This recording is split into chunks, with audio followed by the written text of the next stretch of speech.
Hello everyone, आज की इस वीडियो में हम डिस्कस करेंगे कि हम लेंथ किस तरीके से निकालें ओपन बेल्ट ड्राइव के केस में। एक डेरिवेशन आपका क्वेश्चन फॉर्म होता है डेरिवेशन के ऊपर कि ओपन बेल्ट ड्राइव की आप लेंथ निकालो, तो किस तरीके से हम निकाल सकते हैं वो हम देखेंगे। सबसे पहले आपको स्क्रीन पे एक डायग्राम शो हो रहा है। ये मैंने एक ओपन बेल्ट ड्राइव का डायग्राम बनाया है। इस पर जो ये ऑरेंज कलर की जो शो कर रही है आपको लाइन, ये पूरी आपको शो कर रही है बेल्ट। ये आपकी बिगर पुली है, ये आपकी स्मॉलर पुली है। इसको आप ड्राइवर बोल दो, इसको आप ड्रिवन बोल दो। तो ड्राइवर से ड्रिवन पे पावर ट्रांसमिट करने के लिए हमने ये ओपन बेल्ट ड्राइव सिस्टम यहाँ पर दिखाया है। क्लियर? ओपन बेल्ट ड्राइव की कंडीशन क्या होती है कि दोनों पुलीज जो है ड्राइवर और ड्रिवन वो सेम डायरेक्शन में रोटेट करेगी। अगर ये क्लॉकवाइज डायरेक्शन में रोटेट कर रही है तो ये भी क्या होगा, क्लॉकवाइज में ही रोटेट करेगी। एंड सेकंड कंडीशन इज़ कि इसकी शाफ्ट और इसकी शाफ्ट, इन दोनों पुलीस की जो शाफ्ट है, जैसे कि अगर ये शाफ्ट ये वाली है जिसके ऊपर ये ड्रिवन पुली है और ये वाली शाफ्ट जिसके ऊपर ड्राइवर पुली है, तो दोनों क्या होगी, एक दूसरे के पैरेलल में होगी। क्लियर?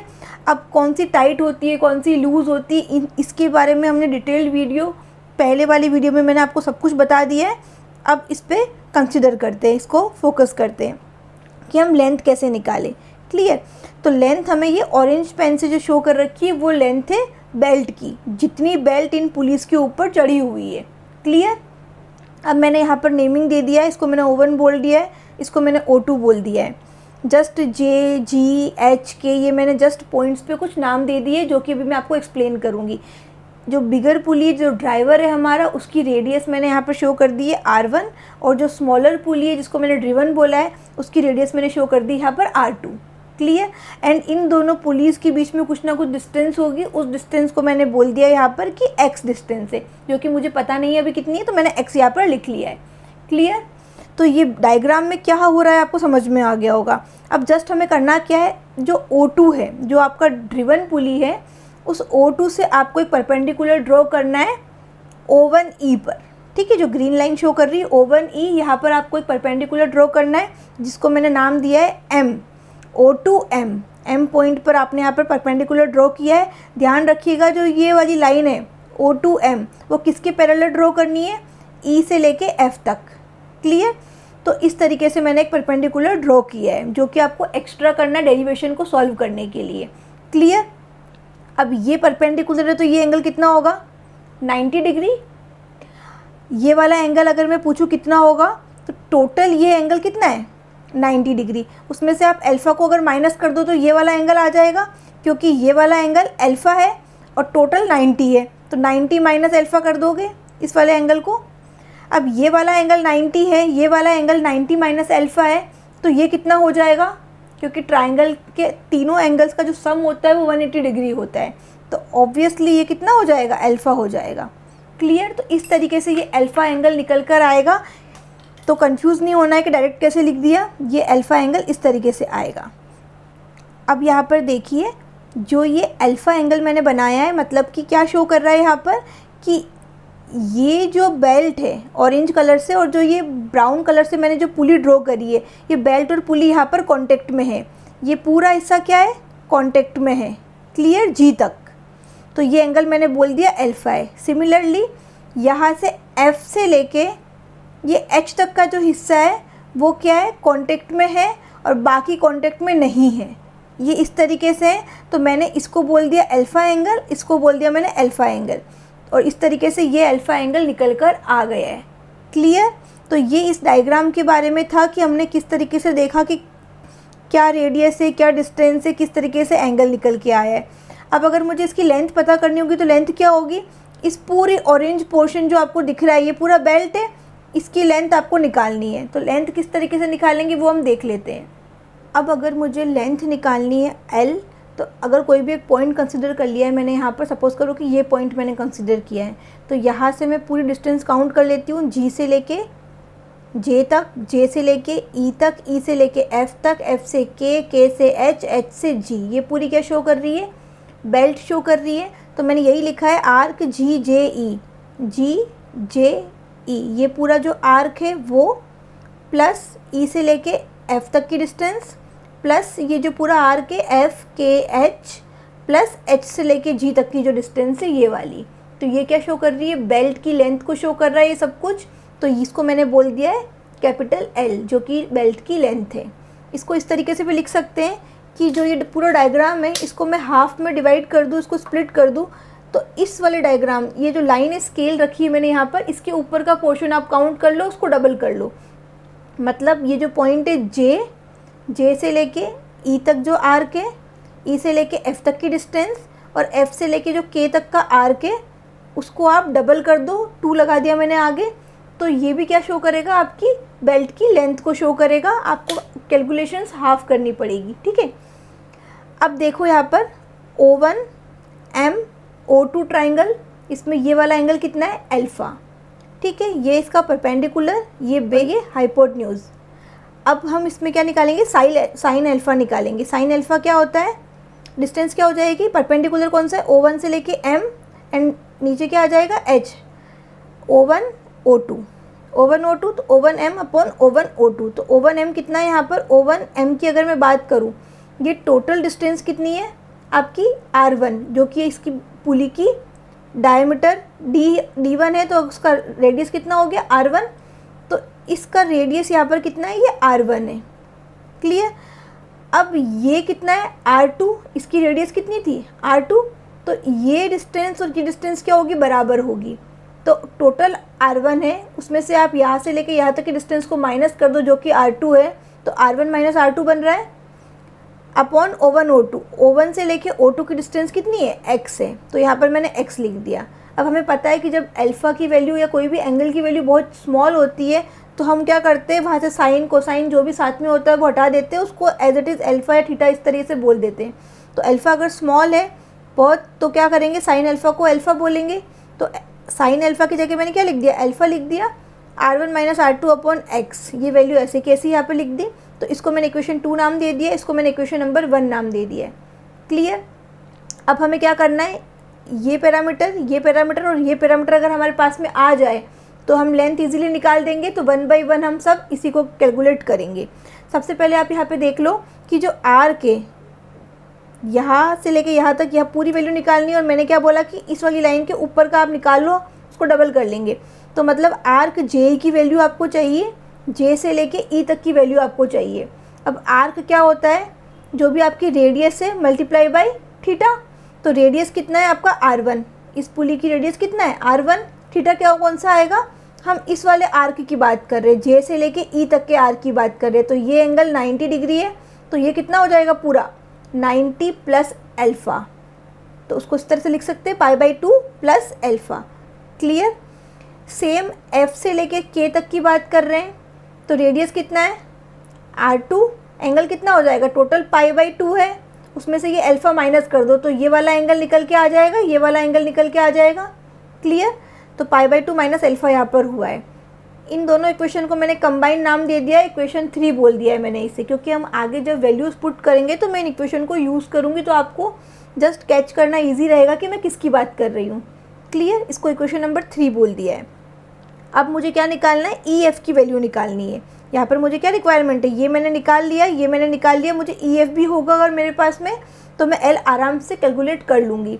तो ई एफ़ निकालना है, ई एफ़ किसके बराबर होगा, यहाँ से लेके यहाँ तक की वैल्यू क्या है ई एफ़, जो कि MO2 के बराबर होगी, क्योंकि एक दूसरे के क्या है पैरेलल है, क्लियर। तो MO2 निकाल लो। अब सिंपल इस वाले ट्राइंगल में, राइट एंगल ट्राइंगल है, 90 डिग्री बन रहा है यहाँ पर, तो इसमें मुझे लगाना है Pythagoras theorem. Pythagoras theorem apply करनी है, सिंपल, और कुछ नहीं करना है।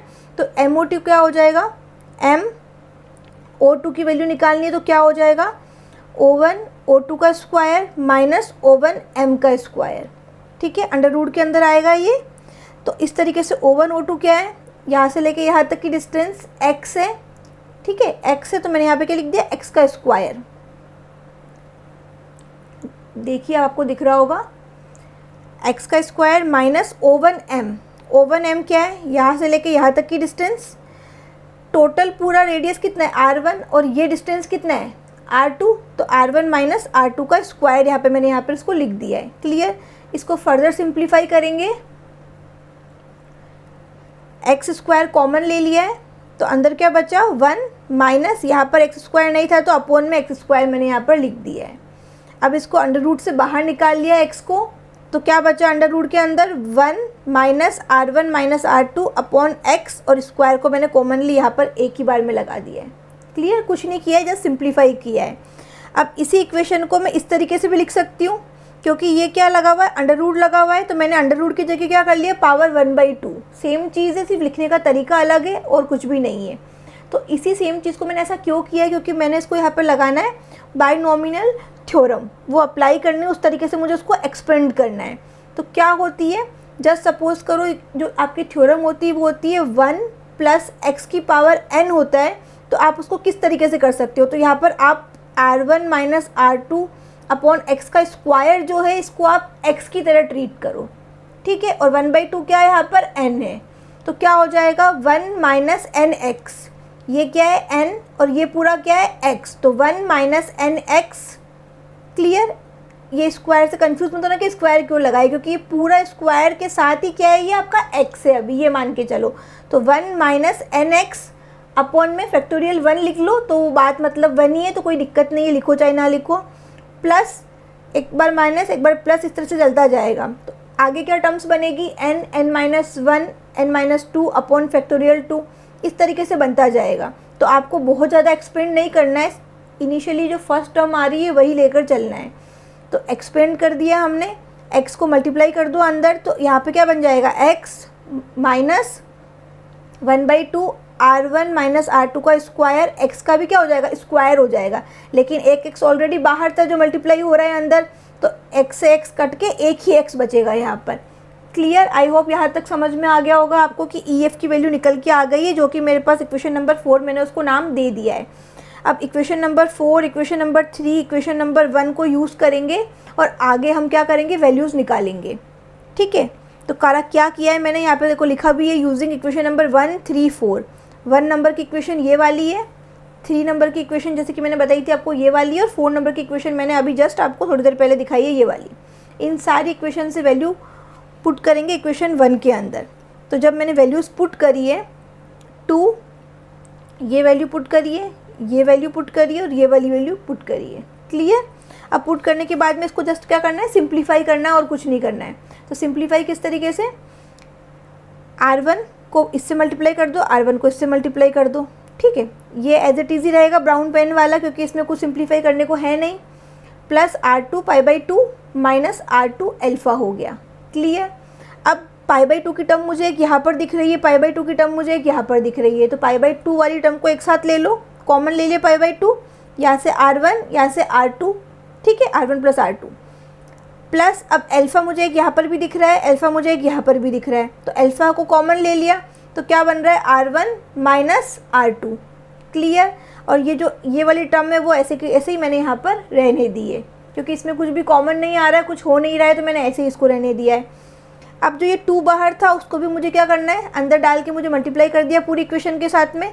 2 से 2 कैंसिल आउट हो जाएगा, तो क्या बचेगा, पाई R1 प्लस R2, प्लस ये 2 मल्टीप्लाई हुआ है तो 2 अंदर आ गया, अल्फ़ा ऐसा का ऐसे R1 माइनस R2, ये 2 अंदर गया तो 2x हो गया यहाँ पर, ये 2 अंदर गया तो ये 2 से 2 कैंसिल हो जाएगा, तो R1 माइनस R2 का स्क्वायर अपॉन x बचेगा। क्लियर, इसको मैंने इक्वेशन नंबर 5 नाम दे दिया है। अब यहाँ पर इक्वेशन नंबर 2 में जो हमने निकाला था अल्फ़ा की वैल्यू, उस अल्फ़ा की वैल्यू को मुझे इक्वेशन नंबर यहाँ पर जो 5 मैंने लिखी है इसमें मुझे वैल्यू पुट कर देनी है। तो ये अल्फ़ा की जगह मैंने क्या किया है, यहाँ पर R1 minus R2 upon x लिखा है, बाकी इक्वेशन पूरी सेम है और कुछ भी चेंज नहीं है।